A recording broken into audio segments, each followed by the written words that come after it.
Welcome to Conversations with Garmamie. This is episode number 21. You seem really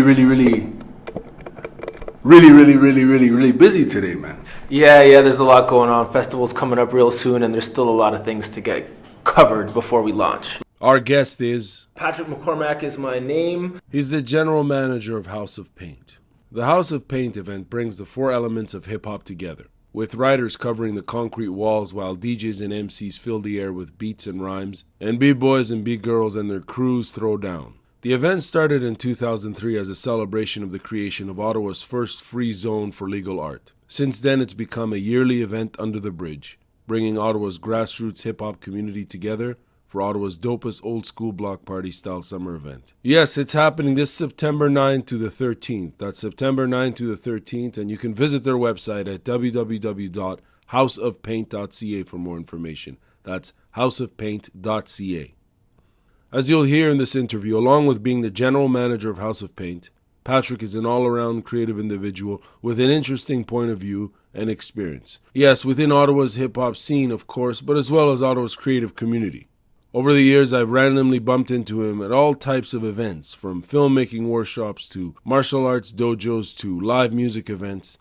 I even bumped into him one time in a store, and he was yelling at me in Amharic. That's an Ethiopian language. He had just gotten back from a documentary filming adventure in Ethiopia. So let's get on with the episode. So where are we right now? Tell us where we are, because I just walked in here and the vibe is very interesting. Yeah, so we're in meeting room number 2 in Hub, Ottawa. So meeting room number 2 is a bit sequestered, but because it's got a glass wall, you can see right through into the general area. It's an open concept workspace where people can share workspace. So you can buy a membership. You can come in for anywhere from 5 hours a month to like every day, all day. And you know, there's a lot of creative people in here. There's social enterprises. There's a lot of people who are working in the not-for-profit sector, creative sector, startups, things of that nature. And you get to have kind of a creative, I guess you get like the collective conscious of the creative elements that are here. So there's a lot of things that can ameliorate the processes for any of the smaller kind of microcosms that exist here. The macro kind of becomes its own kind of influence. The first thing I want to ask you is to tell us a little bit about yourself and your involvement, particularly within the hip-hop scene. You've been, I think you have an interesting POV, interesting point of view, of it, especially when we talk on you know, the origins or the roots of, you know, the history of hip-hop Ottawa. Tell us who you are. Okay, so Patrick McCormack is my name. I went by the name Juggernaut for a lot of years. A lot of people still know me by that. Definitely member, kind of front man of a group called Boogaloo Tribe that was active for several years in the Ottawa scene, went through a couple different kind of incarnations, and stopped being active, I guess, about 2005, 2007 is like, I mean, we did a couple little things after that, but that was pretty much it. I moved here at age 12 from a small community in the Ottawa Valley, kind of transplanted there from Toronto as a child. I was in this small kind of rural community for a few years, and we used to stay up, my brother and I, listen to our short band radio, and we catch at nighttime hip-hop radio shows from Germany, things like that. So I actually started writing my first rhymes right before I moved here at the age of 12. I came here, and then a couple years of adjusting to a completely different life and meeting people, getting involved in community. And, you know, one of the first things that started integrating me into new, you know, friend groups and stuff like that in Ottawa was hip-hop. At a very early age, I started sneaking out of the house, trying to get into these hip-hop jams where you would see, like, the real origins of Ottawa's hip-hop, like crews like Project Bass, Organized Rhyme, Ground Control, Stylosaurus Rex. Well, when you say sneaking out, where were you going? Like, where in Ottawa were you at the time? So I was living in the East End, in the area that's known as Forbes, just sort of east of Overbrook. Okay. And I lived in a bungalow, so it was really easy to sneak out. I'd literally jump out of my window. And at the age of like 14, 15, I was doing this, and I was trying to get into some of the spots I was trying to get into were 19 plus. I remember trying to go to this jam at Barrymore's. I couldn't get in. I remember going to underground all night clubs. There was a spot called Off Limits that was literally, it was like it was off limits, man. It was like no licenses, it was a dude who kind of got some warehouse space somehow, and DJs would come in and they would play, and there was this was all off the grid kind of stuff. Was this common for Ottawa back in those days? Back in those days, it was. What was the scene like? So the scene was really small.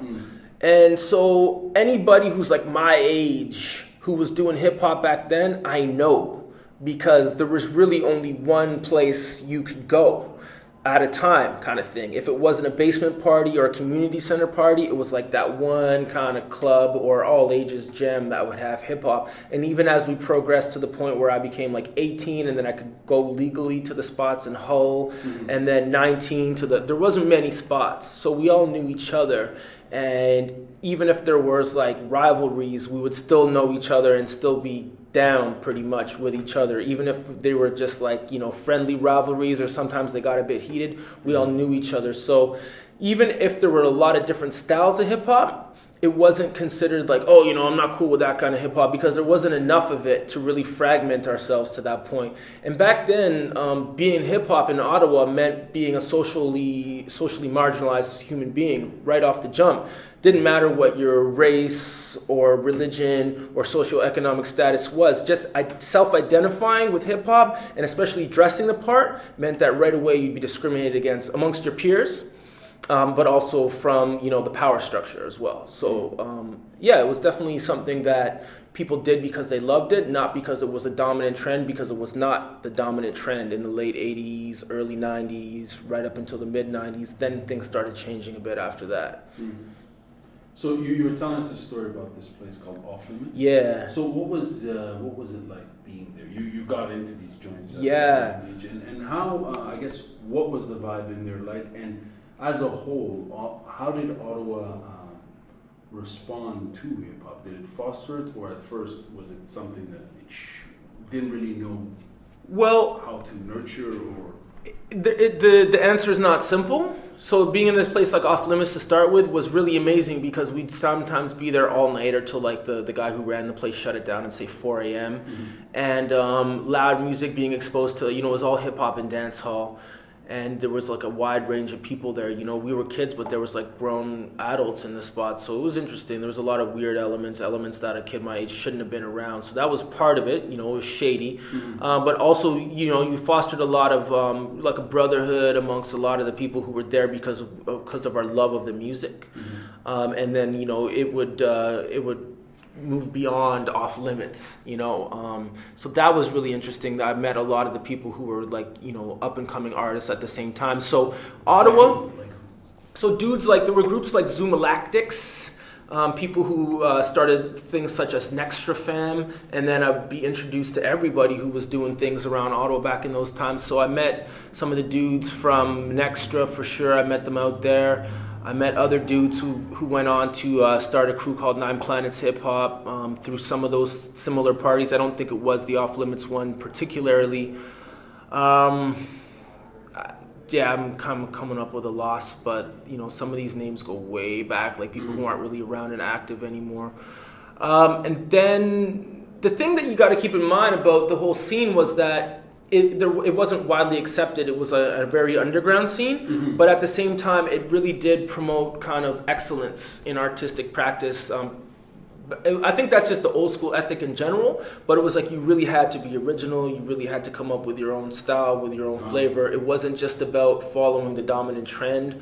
Dominant trends weren't as much of a thing back then because it was a very fringe art form to begin with. It's kind of emerging, kind of. Yeah, it wasn't popular in Ottawa. Right. You know what I mean? It wasn't brand new, because I know in the early '80s there were jams going on in the park and stuff before I was even here. But it was still at a point where it was just bubbling in the underground. So being in that environment, did it obviously influence your point of view on hip hop culture? And yeah, it definitely it informed my point of view that it was a counterculture, first of all, and that it wasn't something that was generally accepted as culture to begin with. And we self-identify with it as culture, so if we wanted our culture to be strong, we had to be strong within that culture and keep it as an opportunity for us. So I think a lot of people who were already marginalized to some degree identify with hip hop because it was also marginalized.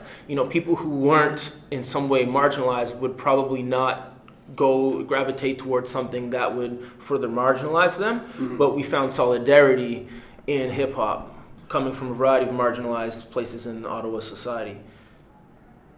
Two questions. How, I guess, actually no, what I wanted to ask is, comparing Ottawa's hip hop scene now to back then, how did it differ? And I think you've kind of... Yeah, well, back then there were not a lot of opportunities to perform, so that was the first thing. So performance would often take place in the cypher, which was just when a bunch of people would come together, naturally form a circle and go off. And then performance opportunities emerged. You know, there was the annual Black History Ottawa Hip Hop Fest that used to take place in the early 90s, and that was like, you know, a pinnacle kind of thing. And then like the basement parties, community center parties, things like that. That's really where performance opportunities were. And also the social network was a person-to-person social network. There was no internet in between communicating for us. There was none of that, right? So even like really email was just an emerging thing at the time. So really if you wanted to connect with people who were into hip hop or showcase what you could do, it would be in a face-to-face thing. So it would be at the mall on the weekend after school, or it would be at the rec center party, you know, or in the park. That's how we got down. And if you wanted to go find new music, you would dig. So you would go to Downtown Records. There was a few record stores that you could go to, and then you could network with people. So some people had cousins who were coming in from, you know, New York, Philly, Toronto, Montreal, whatever, with different mixtapes that had different flavors we never heard. So then we'd be dubbing the mixtapes just so we could hear new music. There was no MP3 sharing or downloading or uploading music. So that's how the music got around. How was hip-hop nationally, or Canadian hip-hop? Did it have an identity when you first got started? I mean, we all outside of Toronto looked at Toronto as like the spot where the scene was, because, you know, Maestro Fresh West was doing his thing. You had Dream Warriors, Mishi Me doing their thing out there. We didn't really know much at the time about Montreal's scene, I guess, here in Ottawa, because of the fragmentation between the different language medias. But Montreal had a scene at the time too that I wasn't really aware of. And then like the Rascals emerged in the West Coast, and then like the Battle Axe records emerged, and then we started hearing about Vancouver a bit. But really, yeah, the center of hip-hop for Canada was Toronto for sure. Still is, but we know that there's scenes all over the country now. What tell us about the Boogaloo Tribe and how it emerged, and its members and so on. Yeah, so the first incarnation of Boogaloo Tribe was, you know, really Anderson, aka Pickles or Rockabye, kind of formed that with myself and the Villain, who were in a duo called what were we called? Prophets. We were called Urban Prophets, and then we met Anderson one day performing for like these school kids for like a Black History Month show or something, and then we just networked a bit. Was that the one on Rogers TV? No, this was even like smaller. This was for like elementary school kids. One of the teachers invited us over to perform. That's cool. So we did that thing, we met him, and then we decided to come together. Then he brought another homeboy to the table, Winter Breeze, and then we linked up with Mantes too, who was part of another crew kind of at the time that disbanded because of people moving out of town and stuff there. He was in a crew called Influx. And then we came together and we formed Boogaloo Tribe, and we just started really... That was the first time I really started working like with a lot of original production and working in studios a lot more. I had been exposed a bit with a group that I helped create called Tyrants.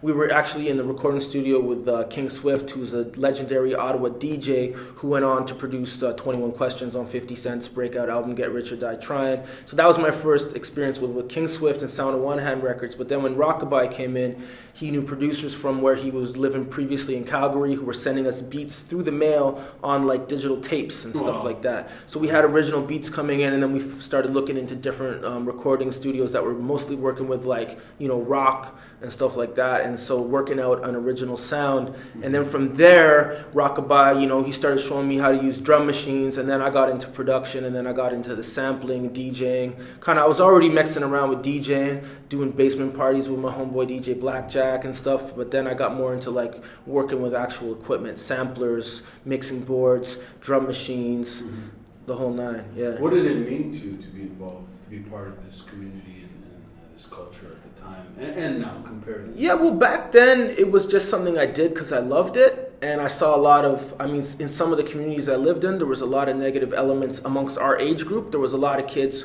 who were getting into a lot of negative stuff. And while I might have been at the fringes of that negative stuff, I always had something to focus my energy on, and that was hip hop. So I think it kept me out of a lot of trouble that a lot of my peers did get into. And that's why kind of later on in life, I really believed in the power of hip hop to do positive things for communities, not just this community, but communities anywhere. Any community that needs something that can bring people together and communicate a message. Like hip hop can do whatever you want it to do, right? So if I saw an opportunity that hip hop could do something great for young people. So I went with that in a lot of ways, and that kind of got me into the 411 Initiative for Change. And then, you know, we got across Ontario, across Canada, went to different parts of the world, kind of using hip hop as a tool for positive interactions and for getting youth involved in realizing their power to be actors in social change for the better. And other things, you know, I was involved in a few different community initiatives here in Ottawa. Last year, I was working with Christie Lake Kids through the House of PainT to deliver a hip-hop culture program to kids at Caldwell, in the Bellevue Center out there, in city housing, and just a lot of things like that, you know, just I really believe in the power of hip-hop to connect people and to make some change for the better. It could do a lot, but that's the one thing that I like to do with it, right? You know? How do you think it's impacting these children?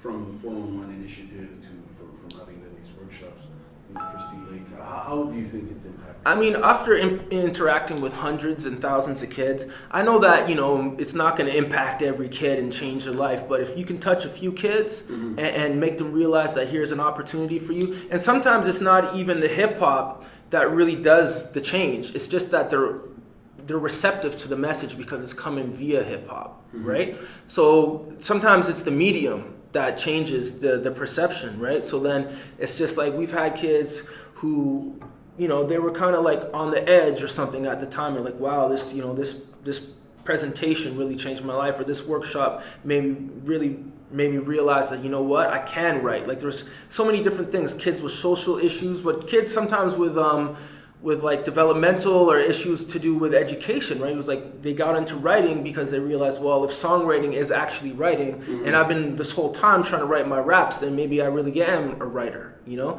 Just because, you know, I don't have all the necessary skills to impress my teacher doesn't mean I can't work on writing more and develop my skills as a writer and maybe apply the skills that I use in songwriting back to other aspects of my education. So many different things, you know? So yeah, I guess my perception is that it's just one of the various approaches we should take as a concerned society for our young people, right? It's not going to solve all the problems, and nothing is, but it's another approach we can take that'll reach some people that the other approaches won't reach. And that's why I think it's very important. And there's definitely some other micro segments of the demographics of people who we need to reach who are more likely to be receptive to this as a means of interaction or intervention, whatever you want to call it or do with it. Another kind of big question what is the current state of hip-hop culture? I mean, hip-hop culture is alive and well. I think it's locally it's doing well. There's like a rebirth. There's a lot of MCs out here who are dope, you know, who are making some creative music and doing things in their own way, being original.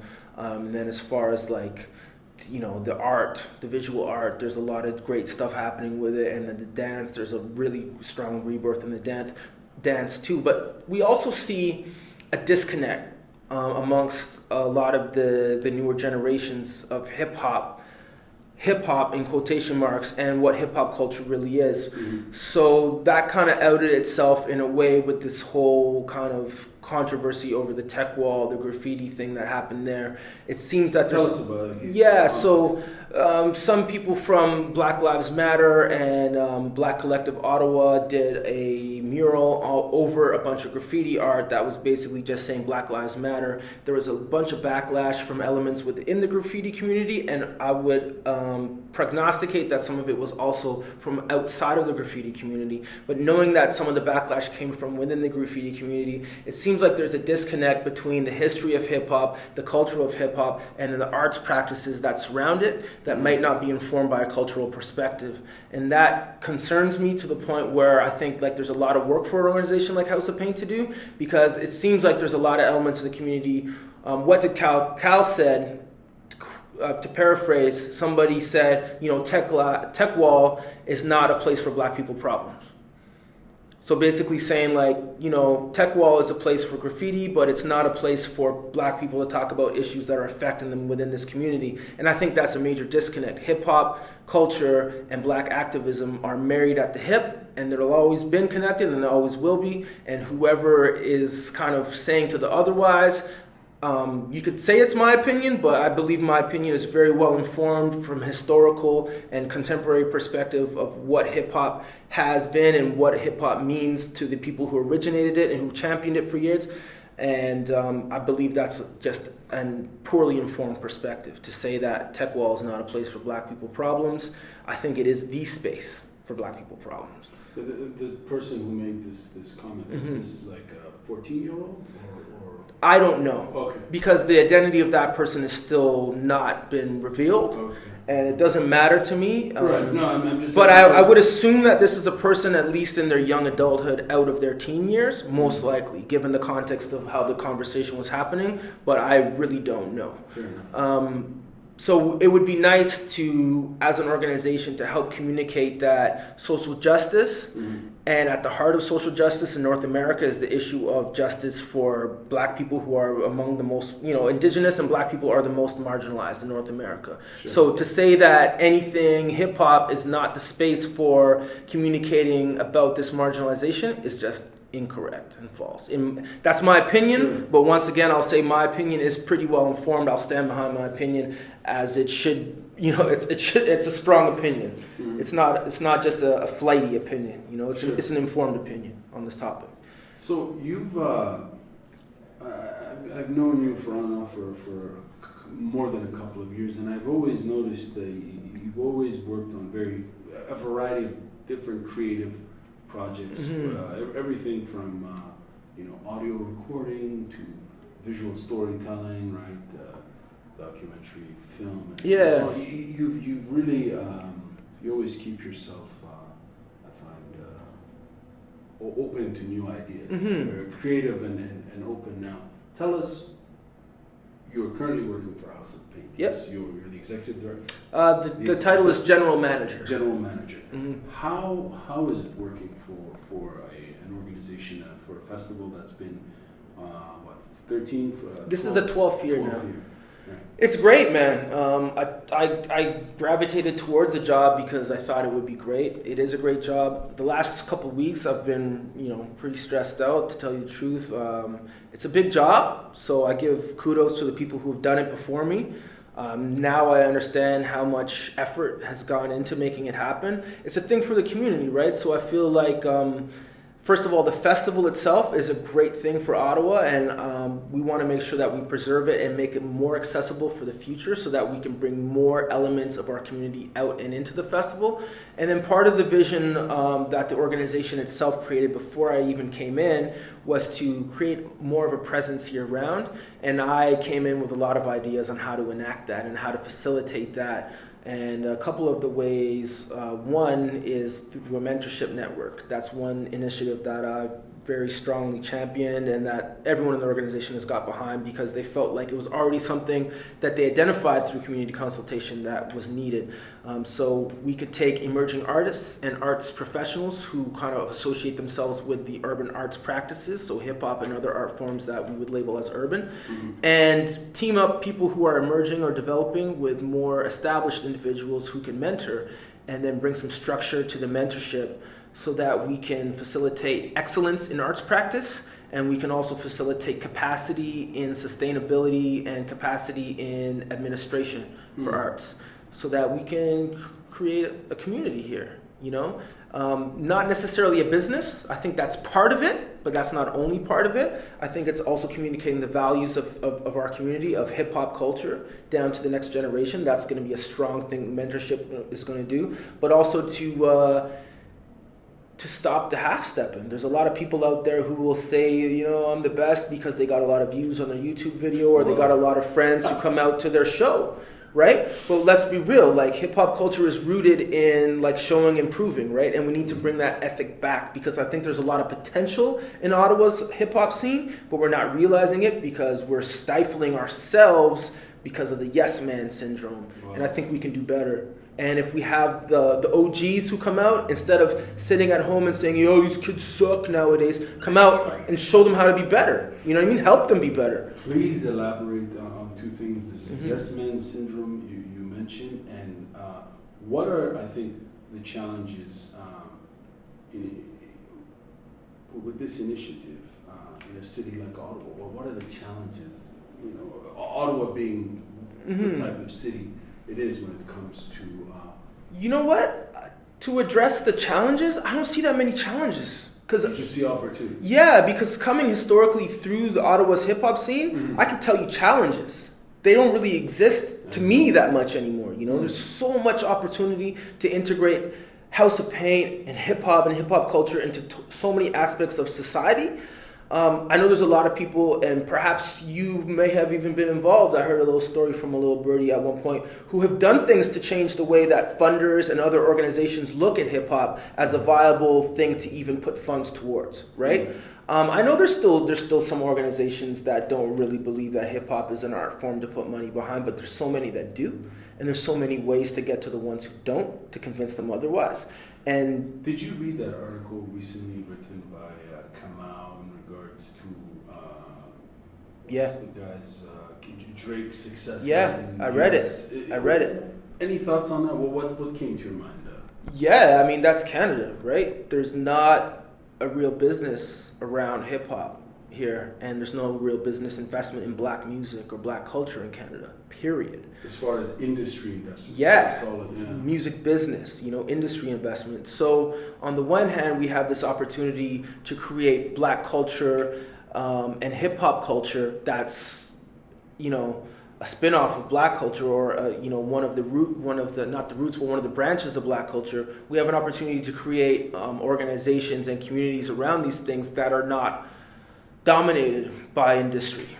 On the other hand, we have the challenge of creating income out of these cultural products and cultural enterprises because we don't have the investment of industry. So it's going to be up to us to invest in ourselves. And take these opportunities that we have through funders to develop our communities. And maybe that doesn't mean creating multi-million selling artists like Drake. Maybe that means creating opportunities for young people to realize that they can have a self-sustaining career in the arts. Maybe that means creating opportunities for young people to receive scholarships through the arts so that they can further their education and then create more opportunities for themselves and their communities. It can manifest in a variety of ways. How would you measure, what's your standard or metric for quote-unquote success within this culture and art form? How would you measure? I think first and foremost, creating something that has meaning to it, creating something original, whatever your artistic expression is. So from our arts practice perspective, I think contributing to the artistic landscape is success in itself. First of all, doing that repeatedly is another level of success, and being able to make a living off of it is a further level of success. And when I say a living, I mean like some people need $40K a year to live. That is success in itself, because it's not easy. And a lot of people have tried and not been able to. And a lot of people have tried and not been able to, but paved the way for the people who came after them who were able to. So would it be fair to say that challenge of attaining that 40, 30, whatever K a year is common in just about every kind of artistic practice and culture? Do you know what I'm saying? It can be in Canada, but we have a lot more investment in, say, rock. I think a serious rock band has a lot more opportunities to get paid off of their art form than a serious hip hop band does, right? Nickelback. Yeah, Nickelback's huge, right? But then you got so many smaller bands, right? Like the Trues, for instance, who can make quality music and who can tour 200 days a year and who can get radio play royalties off of their music, and who might have opportunities to license their music into television shows or movies or video games, whereas there are far fewer of those opportunities for a hip hop band or a reggae band or a soul band in Canada. So we do have success stories, but they're few and far between. There's a lot more opportunities. And I mean, there's, you know, obvious reasons for that, and I'm not knocking the rock bands who do it because they have to grind to do it too. Sure. But if they grind, they can do it. I'm still skeptical about, you know, how many opportunities there are for as many opportunities as well, the amount of opportunities. There's a few artists who've been able to carve that space out, but it, you know, it's taken a significant amount of sacrifice for them to do it. Can you elaborate on this yes man syndrome? Yeah. What do you mean by that? The yes man syndrome is like, you know, you come out to play a show, so like first people get surrounded by their friends who big them up regardless of how good or bad their music might be. And then furthermore, there's a lot of people in the artistic community who are really afraid to give honest feedback. It doesn't have to be mean, it doesn't have to be negative, but honest. Right. So there's a lot of people who are afraid to do that for a variety of reasons. And I mean, I could count myself in there to some degree, you know? Sure. Sometimes it's just not worth it to tell people the truth, even when they ask for it, because they ain't ready for it. So, yeah, you know. But you need some people to be the Ed the Socks of the hip-hop scene, you know? Yeah, you can become persona non grata, like yeah. I've heard of this in another community in Ottawa where someone was mentioning just that and how this person felt like, whoa, all of a sudden, no one's really interested in, I'm paraphrasing here, but no one's really interested in, you become persona non grata. Yeah. You know what I'm saying. Tell us about House of PainT. What do you guys have planned in a couple of weeks? Who's coming to perform and so on and so forth? Sell it to Okay, well, we start off with the launch party on Wednesday. Canadian Poetry Slam champ Proof Rock will be doing a performance at the launch party, along with an up-and-coming young cat out of Ottawa named King Crook, who's representing the new generation of MCs in the city. We'll also have a commissioned dance performance and live painting by Calcadana Sefa. So it'll be kind of that hodgepodge of House of PainT, various art forms in the Mercury Lounge from 7 till about 9:30. After that, we're going to move the party over to the Kinky patio, where DJ Illo and DJ Stuntman, who's an Ottawa native who's returning from Vancouver for the weekend, will be DJing. Then Thursday, we have the OG 500 Poetry Slam, programmed by Jamal the Poet, and will be co-hosted, or Slam Master will be Don Akpada, the real OG. So, you know, poets will compete for $500. And we also have a feature performance there by Mo Clark. So that should be all dope. Wednesday night, I should also mention that Mo Clark will be doing a master class. So for those who are interested in more information, go to our Facebook page, go to our website, houseofpaint.ca. Then for a Thursday night after the OG 500 Poetry Slam at Babylon Nightclub will be followed by the Ottawa Beat League Beat Battle. So there's a 3-round beat battle where producers have to show off their skills. And we'll have some special guest judges there. And we'll also have a special performance by Raz Fresco, who's coming out of Toronto. He has a recently released album off of Duck Down Records. And really dope album, really dope artist from Toronto. If you haven't checked him out, you should Google him, Raz Fresco. He's really, really talented. I've had the chance to see him perform live before. And I think we got to get behind our Canadian artists and really be proud of the quality of music that they're putting out, people such as Fresco, and also Ottawa City Fidelia.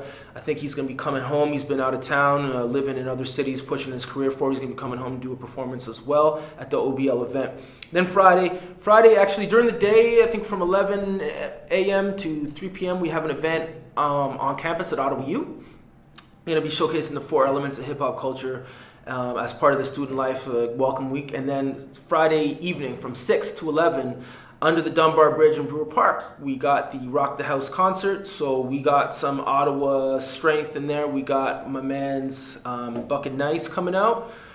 We got my man, Moon Fu, representing for the French, coming out with some of his new material. We got a few who are not quite confirmed yet, but we also got from Toronto, Vinci coming out, who's another up-and-coming cat From Brooklyn, New York, we got Your Old Droog. And Your Old Droog has been, I guess, the topic of a bit of conversation lately. People thought that he was Nas for a bit, but he's actually like around 20 years old, white dude from Brooklyn who has a sound similar to Nas. But personally, I believe he's got his own style, his own flow, but his naturally God-given voice is similar to Nas's. He's got that New York flow too, so I mean, it's not the same, but there are similarities. No doubt. It's marketable, eh? It's marketable, but I think the man has talent and he has his own merit, or else we wouldn't have booked him. But that whole controversy and that whole kind of conversation that came out about the similarities with Nas is definitely something that helps him to be visible, and definitely in turn should help us. We're still looking to I guess, confirm our headliners for that event. So Any hints? we're looking for like some legendary hip hop DJs from the golden era. Who also produce and maybe rap as well. So from your mid '90s era stuff. So we're still looking at confirming some of that. Then we also got Pop Master Fable from Rocksteady Crew, who'll be the judge of the pop battles, who'll be in the house. So Rocksteady Crew, they never disappoint. So the pop battle is also happening Friday. The preliminaries, anyways. The finals will be held over to Saturday. Saturday we got my man So Called with the homie Narcy doing a set together. Which should be really dope. So, I mean, you got all these combinations of influences and cultures coming together into one music. And anyone who knows So Called and Narcy, they both bring excellence to the table. They're both based out of Montreal. And Narcy is like a hip-hop professor in his own right. And he's the person who can definitely speak on social activism and social action and hip-hop, coming from the perspective that he comes from. And then we also got Black Denim featuring on Saturday, so doing the live music set at in the jam. We got the crew battles, the bboys and the bgirls doing the battles on Saturday. That'll be dope. We got Boo Jester from Winnipeg as one of the guest judges, Miss Marie from bboyism right here in Ottawa, Gatineau, and then we got bboy Pieces from Unity Cherry in Toronto, who's also one of the guest judges coming through to judge that. We got all the activities for the families. We got the food. We still also have the Seeds tent. We're doing, there's a collaborative art mural for young people and their families to take part in. That's thanks to the World Wildlife Fund and the Wavemakers Fund that they brought out to do kind of micro grants to help bring out projects that bring attention to the importance and the urgency of healthy oceans for human life. And that's Saturday. Then Sunday we got the Knowledge Conference where we're going to get down talking about furthering your career as an artist and some more aspects about hip-hop culture and society. Man, this sounds like a really, the programming is packed. It's very diverse in terms of different artistic forms, all under the banner of hip-hop culture. Of course, it's I think it's one of the most unique festivals, I think, in the region, right? In terms of all the... Yeah, for sure. I think they started it off, 12 years ago, and it's kept developing, and really nothing much has changed this year. We're just going on with the same format, Sure. And really just trying to bring that aspect of hip hop, not only the entertainment aspect, but the cultural aspect, and bring it together in sort of like a coming together of people who are stakeholders and people who just love to get involved for the entertainment aspects as well, and push the information back out to the community that, this is entertainment, but it's also an art form and it's also a culture. And just share that and embrace that and celebrate it. Where can we find out more information? What's the website and Facebook and all that? houseofpaint.ca, facebook.com/houseofpaint. You can look us up, and the website is going to be updated on a basically daily basis from here on out to share the information about what you can do, how to get involved, and what's being featured at the festival. Thank you for your time. Thank you, Mr. Garmamie. I appreciate it. Thank you for listening to Conversations with Garmamie.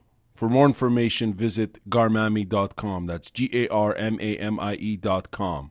GARMAMIE.com.